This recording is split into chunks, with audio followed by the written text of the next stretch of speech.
Alléluia. Yamba loyembo motema. Zwa loyembo ya motema, ibonza na pesi na yokolo. Misama yawe. Zwa loyembo ya motema, ibonza na pesi na yokolo. Misama yawe. Kembo ezali yayo, ibonza na pesi na yokolo. Misama yawe. Kembo ezali yayo kolo, ibonza na pesi na yokolo. Misama yawe. Nani oya kufelanga, atika nkembo na likolo. Ezali yo Yesu.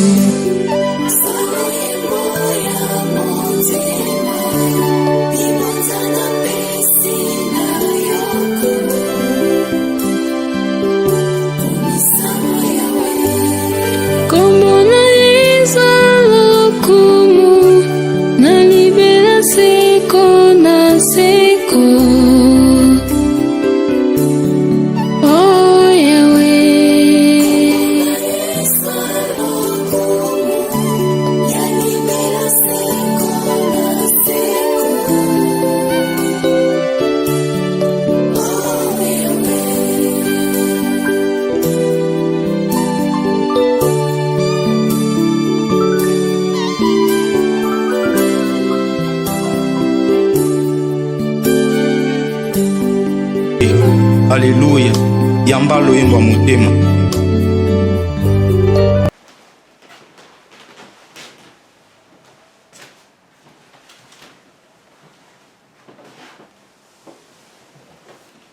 Shalom, shalom, très chers téléspectateurs, que Dieu vous bénisse là où vous nous suivez.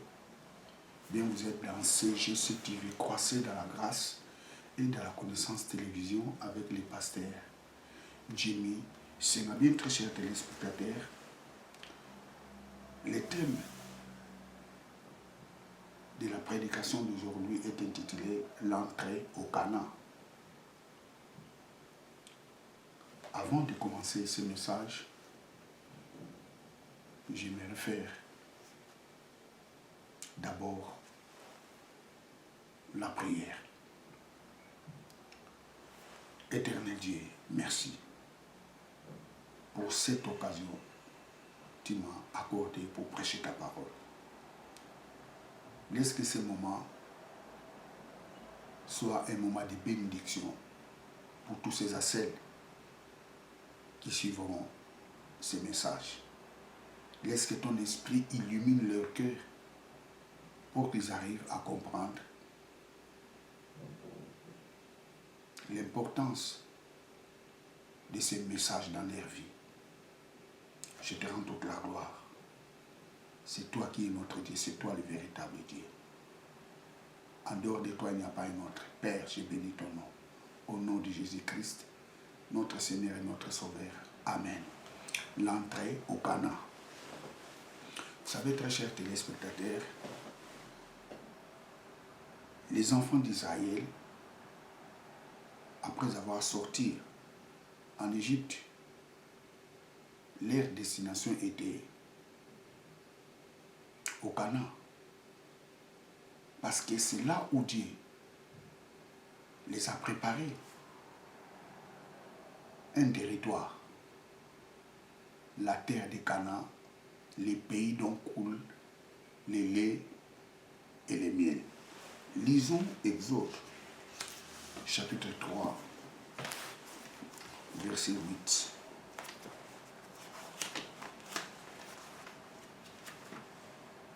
Exode 3, 8. Commençons au verset 8. Car je connais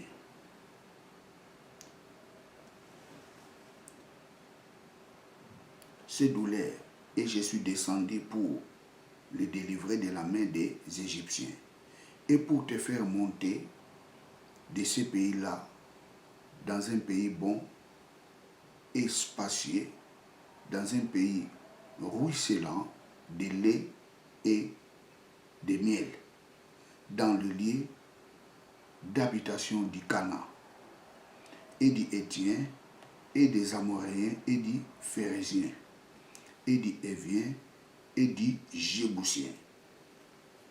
Le pays d'où coule le lait et le miel. Vous savez,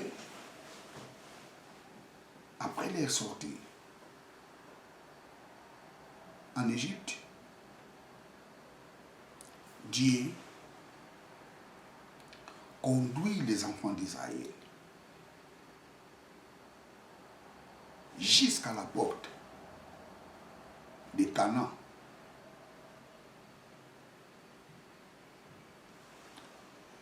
Et la Bible nous dit, Moïse a envoyé 12 espions qui venaient de chaque tribu d'Israël. Il a envoyé ces espions pour aller espionner la terre du Canaan, voir comment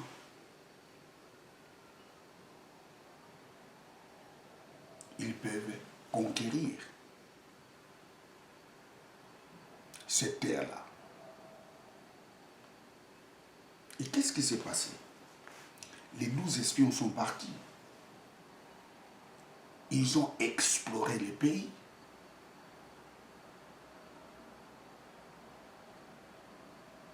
Ils ont espionné les pays. Ils ont bien fait leur travail d'espion.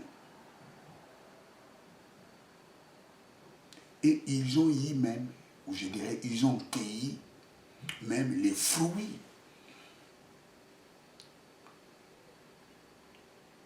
de ces pays-là. Et au retour, qu'est-ce qui s'est passé? Les 12 espions commencent à faire les rapports à Moïse.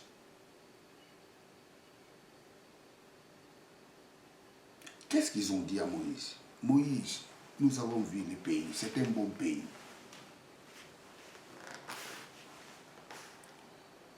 C'est un pays d'où coule le lait et le miel. Regardez les fruits que nous avons pris de ce pays. Mais,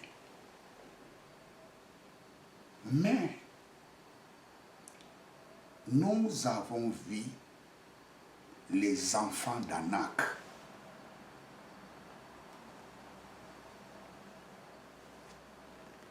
Dans ces pays-là. Nous avons vu la race des géants dans ces pays-là. Donc Moïse, nous pensons que Dieu s'est trompé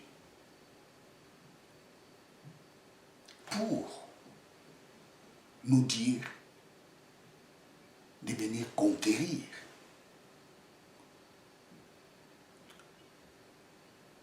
ces pays. Donc on n'arrivera pas.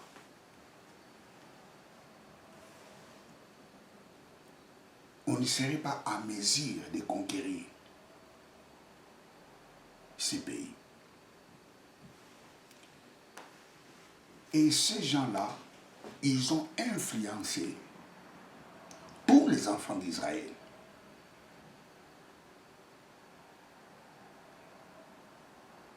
Et les enfants d'Israël ont commencé à pleurer. Pourquoi Dieu nous a amenés ici?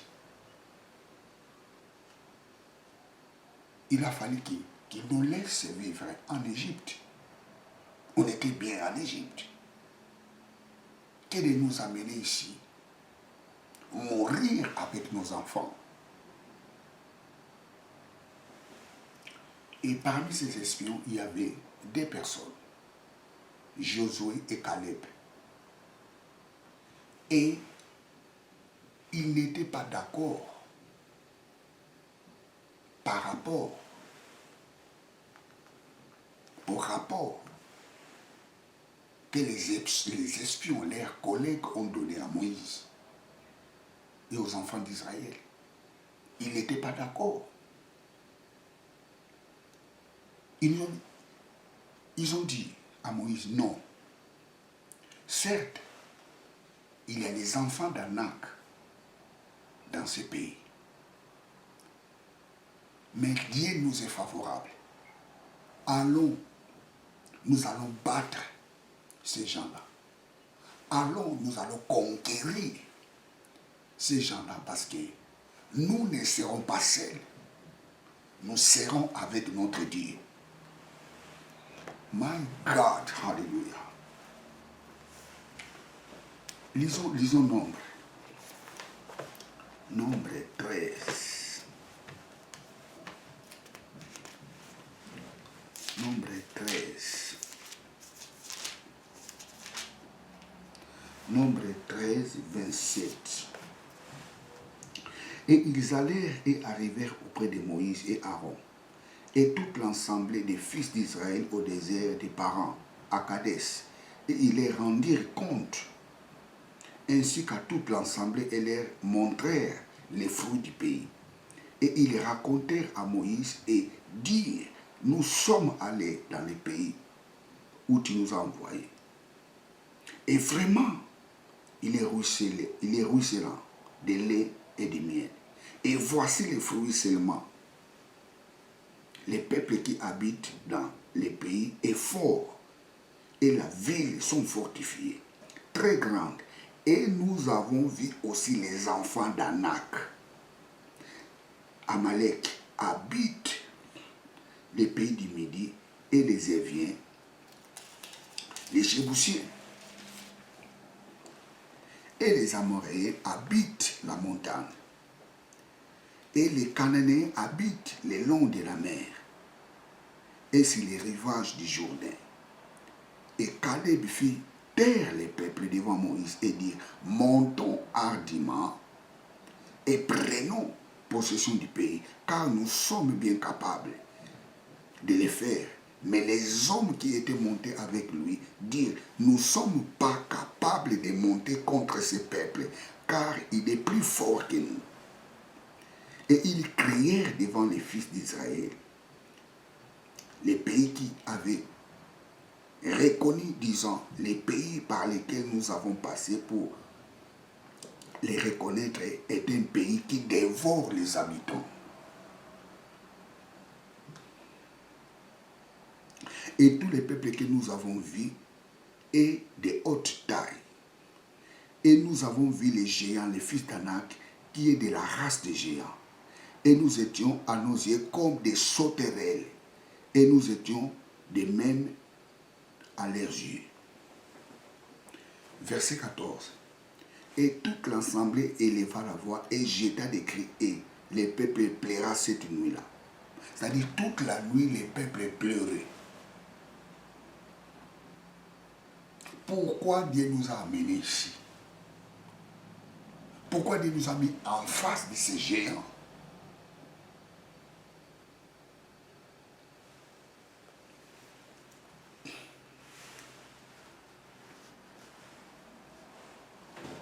Et vous remarquerez, s'il faut lire tous ces passages, vous remarquerez toute cette génération-là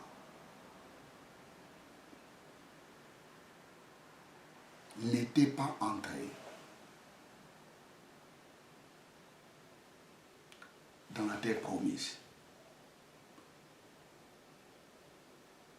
Ils étaient dans la porte pour conquérir les Canaan. Ils étaient dans la porte pour entrer dans le pays des Canaan.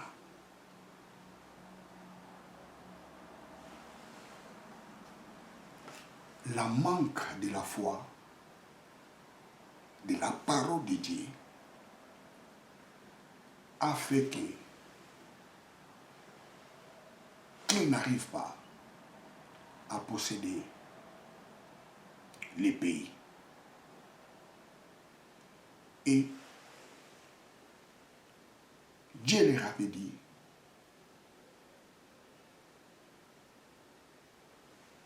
vous allez faire 40 ans dans le désert.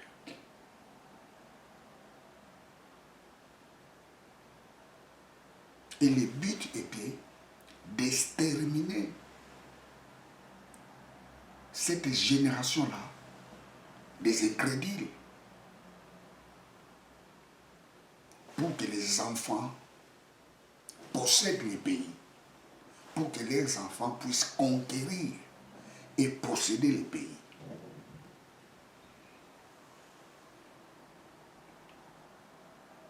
Ils étaient dans la porte pour entrer dans la terre de Canaan. Mais ils n'ont pas pu entrer. Pourquoi? À cause de la peur et de l'incrédulité.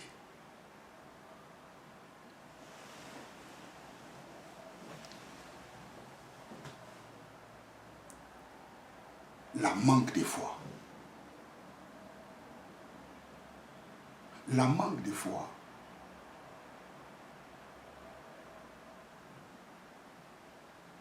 engendre la peur, les doutes, l'incrédulité. Parce que lorsqu'il y a l'absence de la foi, ça signifie qu'il y a la présence de l'incrédulité. Il y a la présence des doutes. Il y a la présence de la peur. C'est pour ça que la parole de Dieu nous dit dans Hébreux chapitre 11, verset 6. Si tu n'as pas la foi, tu ne peux pas être agréable à Dieu. Sans la foi, personne ne peut être agréable à Dieu. Dieu n'aime pas les gens qui n'ont pas la foi. Dieu aime les hommes et les femmes de foi. Sans la foi, personne ne peut être agréable devant Dieu. Disons ça à Hébreux, chapitre 11.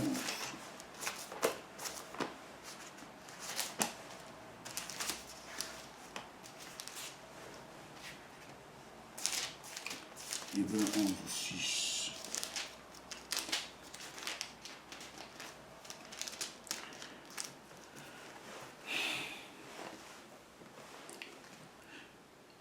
Or, sans la foi, il est impossible de lui plaire, car il faut que celui qui s'approche de Dieu croit que Dieu est, et il est le rémunérateur de ceux qui les cherchent. Sans la foi, il est impossible d'être agréable à Dieu. Tu ne peux pas être agréable à Dieu si tu n'as pas la foi. Dieu agrée les hommes de foi. Dieu agrée les femmes de foi. La foi, c'est croire à la parole de Dieu. La foi, c'est pratiquer la parole de Dieu.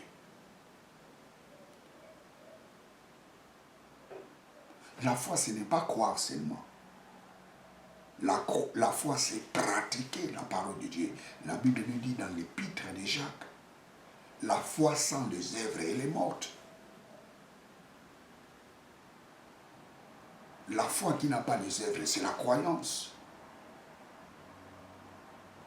Lorsqu'on croit, on ne pratique pas, ce n'est pas la foi.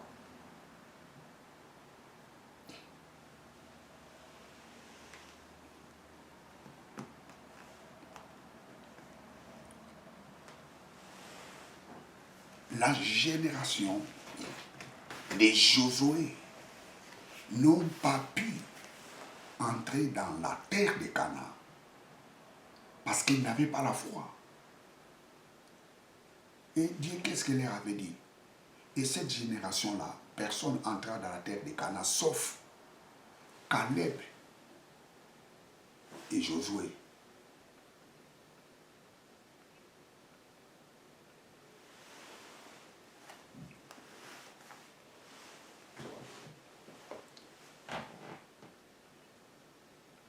La génération de Josué n'ont pas pu entrer dans la terre de Canaan.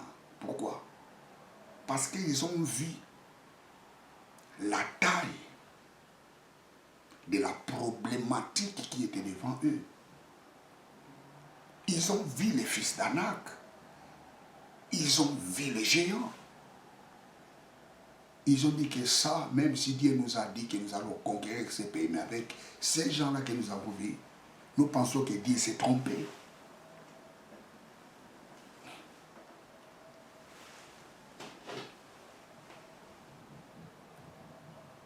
Dieu s'est trompé.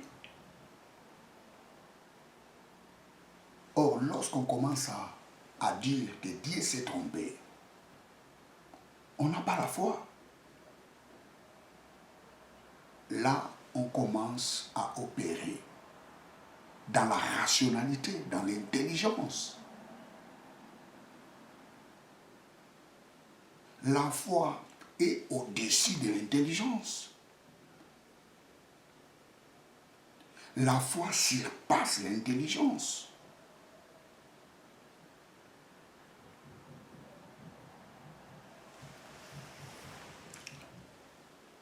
Si tu veux affronter quelque chose, ne regarde pas la taille de cette chose-là. Si tu veux affronter une affaire, ne regarde pas la taille de cette affaire. Parce que si tu regardes la taille de cette affaire-là, tu risques d'avoir peur et d'abandonner.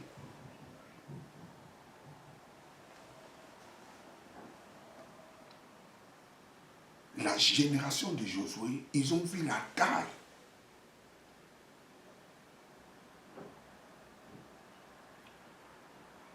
de la problématique qui était devant eux. Parce que les problèmes étaient les fils d'Anak, les géants. Au lieu de regarder la parole de Dieu, au lieu de croire à la parole de Dieu, ils n'ont pas cru à la parole de Dieu, mais ils ont cru à la réalité qui était devant eux. Ils ont dit que même si Dieu nous a fait traverser la mer Rouge à pied, mais ça là que nous voyons devant nous, Dieu ne sera pas à mesure de le faire. Nous ne serons pas à mesure d'accaparer, de conquérir ce territoire. Parce que ça là, Dieu ne sera pas à mesure de le faire. Combien de personnes aujourd'hui limitent Dieu? Combien de personnes aujourd'hui disent que non, les problèmes qui sont devant moi, Dieu ne peut pas les faire. Ça, non, non, non, non, non, non, non, non. Non, très cher ami. Ne regarde pas la taille de ton problème. Ne regarde pas la grandeur de la chose qui tourmente ta vie. Regarde ce que la parole de Dieu dit pour toi. Dieu a dit aux enfants d'Israël, et allez, prenez possession de ces pays. Les pays dont j'ai promis à vos pères. Les pays dont coulent les laits et les miels. Prenez possession de ces pays. Ils étaient dans la porte d'entrée. Mais la peur les a fait reculer.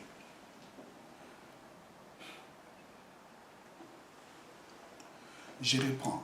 Si tu veux affronter quelque chose, si tu veux faire une affaire, ne regarde pas la taille de la chose que tu veux faire, mais regarde ce que dit la parole de Dieu.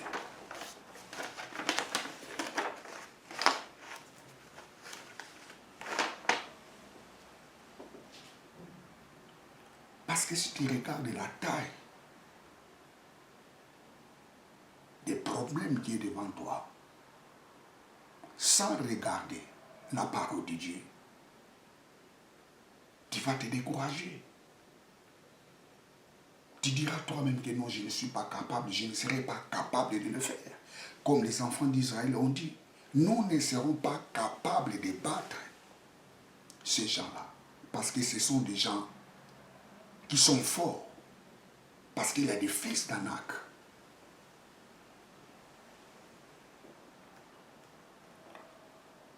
Ne regarde pas la taille de ton problème. Regarde ce que Dieu a dit pour toi.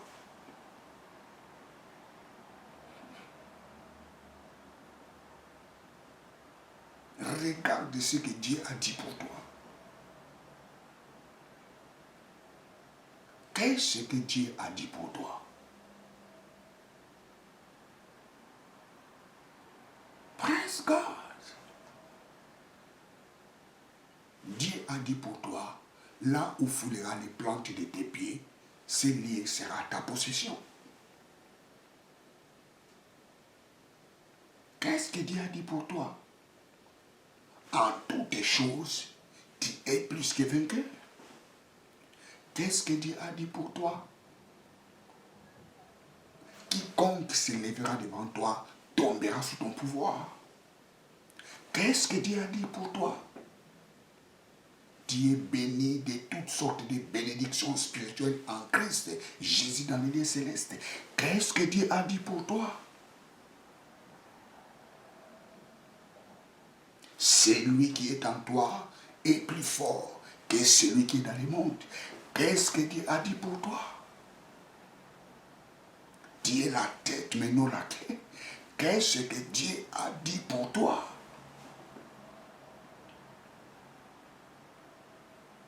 Tu es de la race royale parce que tu es dans le sacerdoce royal. Qu'est-ce que Dieu a dit pour toi? Tu es une nouvelle créature. Ne regarde pas la taille de la problème qui est devant toi. Regarde ce que Dieu a dit pour toi.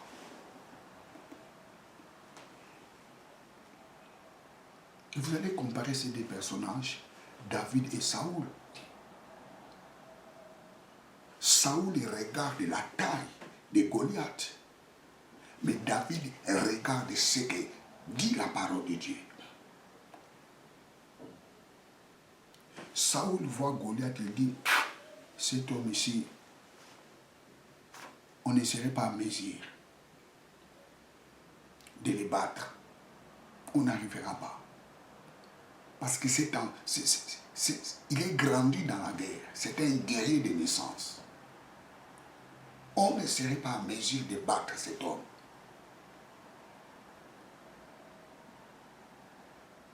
Saoul regardait la taille de Goliath, mais David ne regardait pas la taille de Goliath. David regardait la parole de Dieu. David regardait la puissance, la grandeur de Dieu.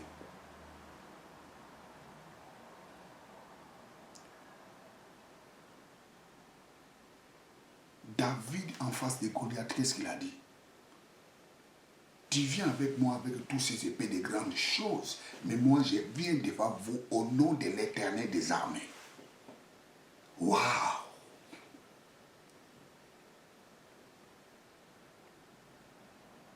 Ne regarde pas les problèmes qui est devant toi avec les yeux charnels, mais regarde les problèmes qui est devant toi avec l'œil spirituel. C'est de dire la parole de Dieu. L'entrée au Cana. Ils étaient dans la porte de Cana, mais ils n'ont pas pu entrer à cause de l'incrédulité.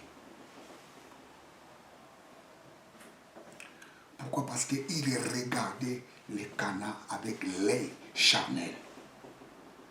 Au lieu de regarder Cana avec l'œil spirituel comme Josué et Caleb.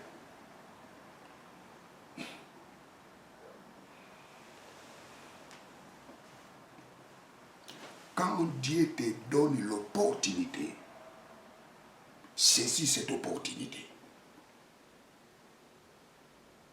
ceux qui sont morts dans le désert, ils sont morts. Ils n'ont pas pu arriver d'entrer dans la terre promise parce qu'ils n'ont pas pu saisir l'opportunité.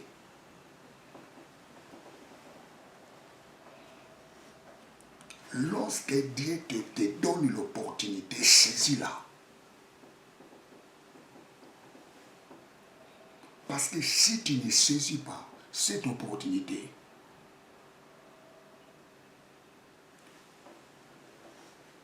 tu auras un 40 ans dans le désert.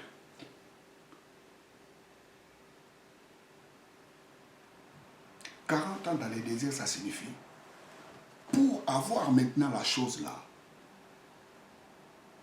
Dieu va te faire les contours et les détours.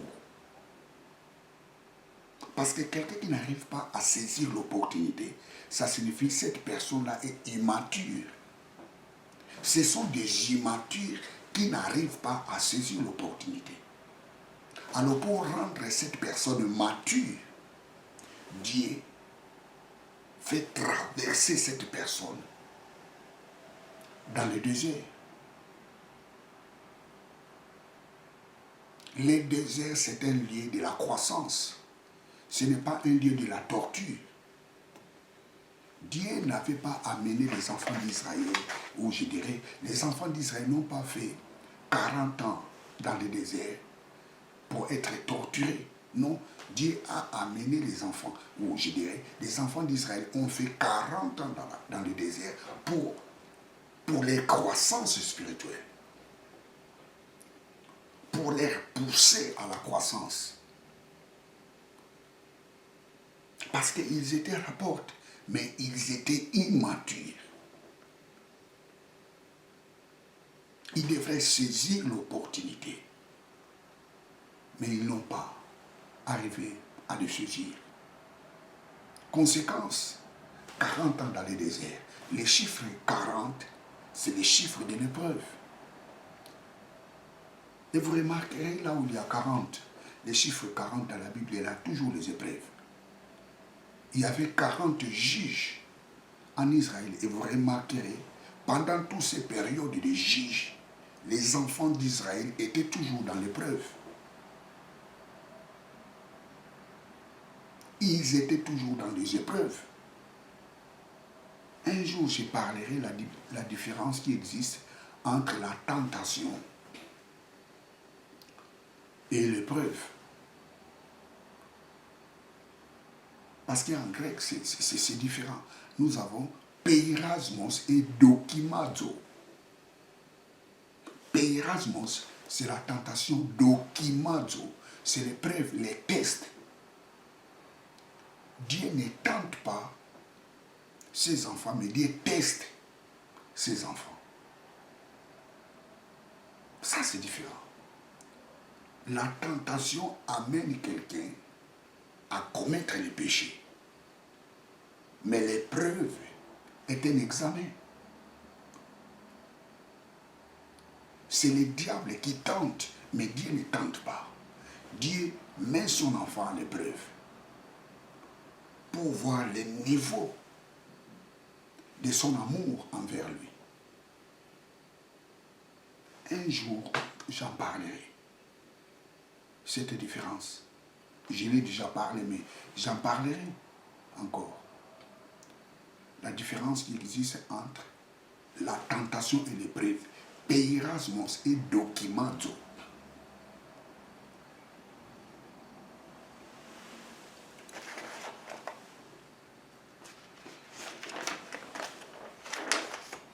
Lorsque tu ne saisis pas l'opportunité dans ta vie, ça signifie que tu n'es pas mature. Pour t'amener maintenant à la maturité, Dieu peut créer des choses, des situations qui te poussera à grandir.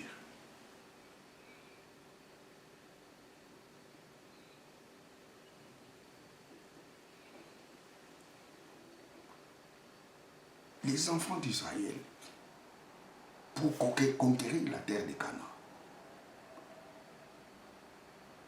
de nouveau, Qu'est-ce qui s'est passé? Ils ont passé dans l'humiliation. Ils étaient éprouvés. Ils ont passé dans les tests. Deutéronome 8d. Deutéronome 8d.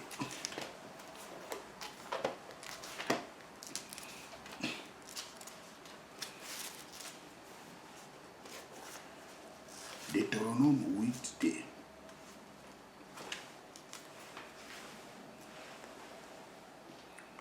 Et tu te souviendras de tous les chemins par lesquels l'Éternel ton Dieu t'a fait marcher. Ces 40 ans dans le désert, afin de t'humilier et de te prouver pour connaître ce qui était dans ton cœur. Si tu garderais ces commandements ou non. Lorsqu'on n'arrive pas à saisir l'opportunité, ça signifie qu'on n'a pas compris la leçon. On est encore immature. Alors pour t'amener maintenant dans la maturité, des fois Dieu crée les situations.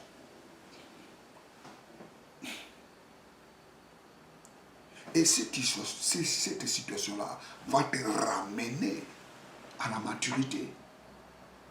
Alors tu dois choisir. Soit saisir l'opportunité ou ne pas les saisir. Pour les rattraper après, mais avec des tests.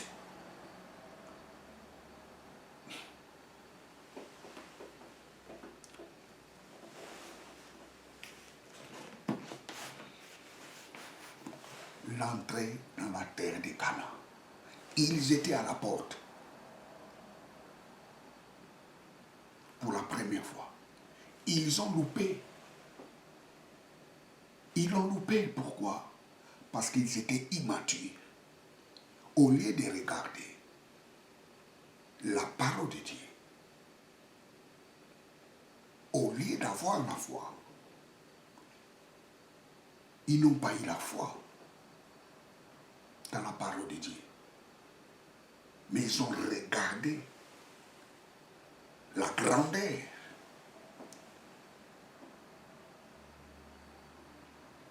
de la problématique qui était devant eux. Ils ont regardé les problèmes qui étaient devant eux. Et ils ont conclu eux-mêmes, Dieu ne serait pas capable de nous donner ce territoire. Même si nous avons traversé la mer Rouge à pied, mais devant les fils d'Anak, nous ne serions pas à mesure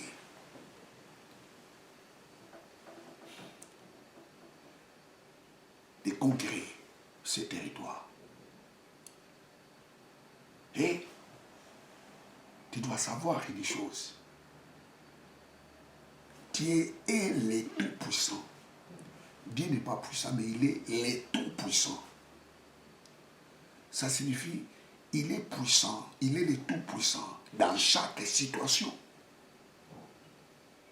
Dieu est le Tout-Puissant dans chaque situation.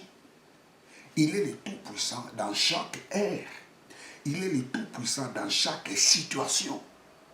Il est le Tout-Puissant dans chaque problème. Aucune situation peut dépasser la puissance de Dieu. La parole de Dieu nous dit tout est possible à Dieu. Ce qui est impossible aux hommes, mais impossible à Dieu.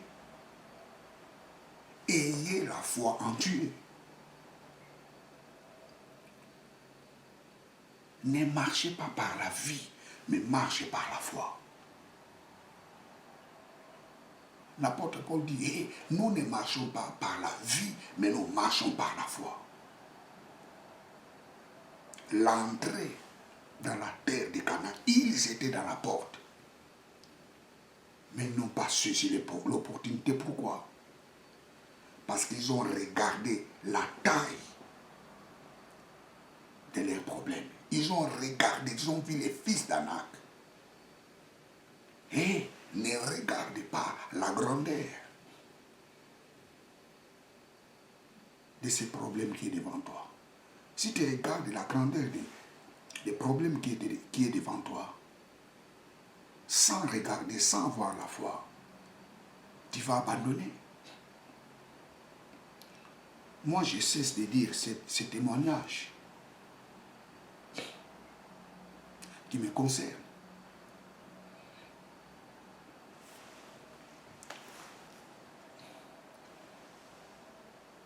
Je devrais poursuivre mes études théologiques. Qu'est-ce qui s'est passé?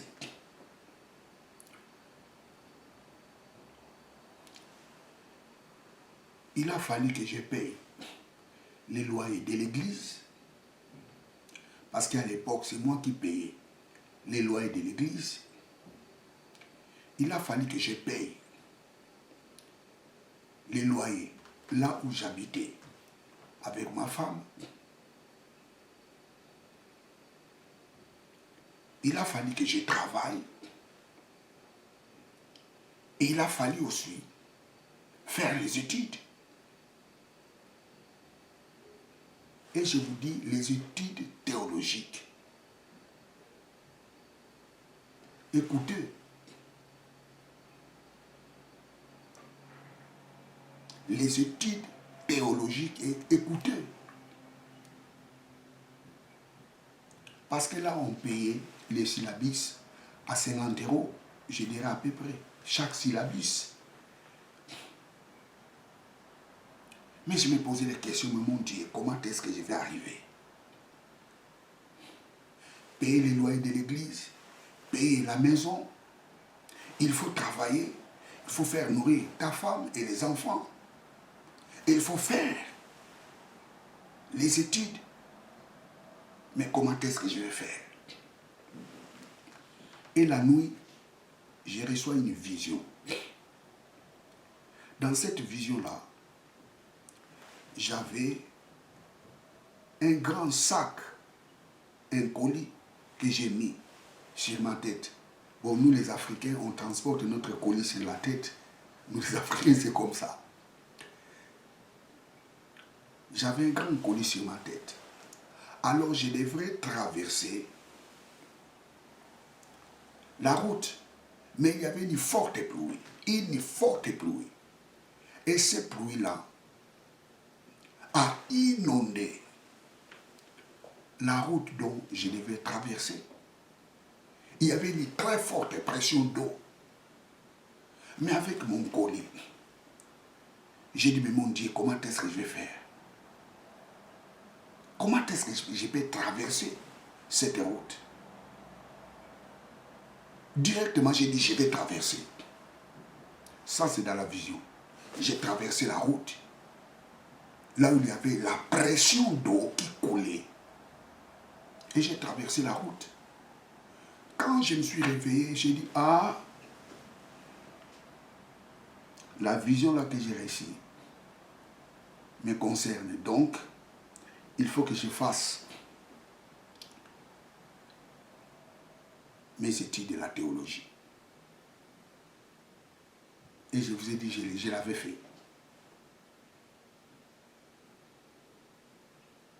Et j'arrivais à payer l'église, les loyers de l'église, de la maison, et tout était nickel.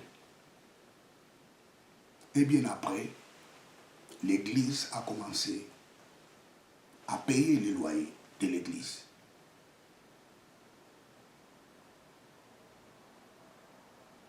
Et même payer mon loyer.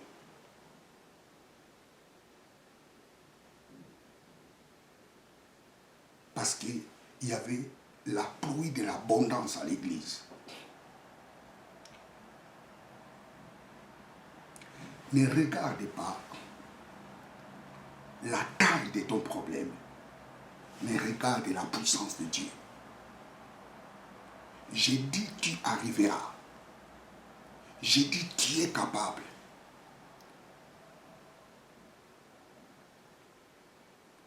Crois à ce que Dieu t'a dit. Parce que Dieu n'est pas un menteur. Dieu, c'est lui la vérité. Il n'est pas le Fils de l'homme pour se repentir. Ce qu'il dit, il accomplit. Praise God, hallelujah. L'entrée au Cana. Ils étaient dans la porte. Ils ont loupé la première opportunité parce qu'ils étaient immatures.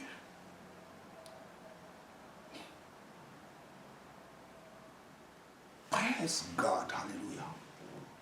Ne laissez pas passer les opportunités. Dès que tu les vois, tu les saisis. Mais il faut savoir comparer les opportunités. Praise God, hallelujah. Il faut savoir comparer les opportunités. Saisis l'opportunité dès que tu les vois. Saisis l'opportunité dès que tu les vois.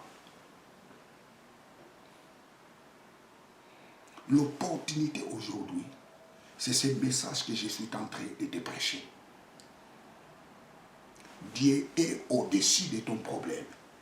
Saisis ce message. Dieu est au-dessus des problèmes que tu es en train de traverser. Saisis ce message. Il est capable de le faire. Il est capable de faire au-delà, au-dessus de toutes choses. Il est capable de le faire. Au-delà même de tes pensées. Il est le Tout-Puissant. Saisis cette opportunité. Ne le laissez pas. Il est capable de te guérir. Saisis cette opportunité. Il est capable de te faire un homme grand. Saisis cette opportunité. Tu es capable de finir tes études. Saisis cette opportunité. Il est capable de faire de grandes choses dans ta vie. Saisis cette opportunité. Praise God, hallelujah. Bien, je suis à la fin de ma prédication. Waouh, je vais faire la prière. Éternel Dieu, merci pour ces messages. L'entrée au Cana. Ils étaient dans la porte, mais ils ont loupé l'opportunité parce qu'ils n'avaient pas cru à ta parole. Oh Père, nous croyons à ta parole. Parce que la parole de Dieu nous dit, toutes ces choses étaient écrites pour nous instruire. Oh Père, merci. Nous croyons à ta parole. Nous croyons à ta puissance. Oh Père, je bénis ton nom. Parce que la réussite est notre partage. Père, je bénis ton nom parce que la guérison est notre partage. Père, je bénis ton nom parce que la protection est notre partage. Père, je bénis ton nom parce que tu es toujours avec nous et tu ne nous abandonneras jamais. Reçois toute la gloire, c'est toi le véritable Dieu. Reçois toute la gloire parce qu'en dehors de toi, il n'y a pas un autre. Papa, je bénis ton nom au nom de Jésus-Christ, notre Seigneur et notre Sauveur. Amen. Praise God, hallelujah. Bien, vous êtes avec le pasteur Jimmy Senga. Que Dieu vous bénisse abondamment. Abonnez-vous dans cette chaîne de télévision. Abonnez-vous massivement et partagez ces vidéos à vos amis, à vos collègues, aux membres de vos familles. Que Dieu vous bénisse. Ciao.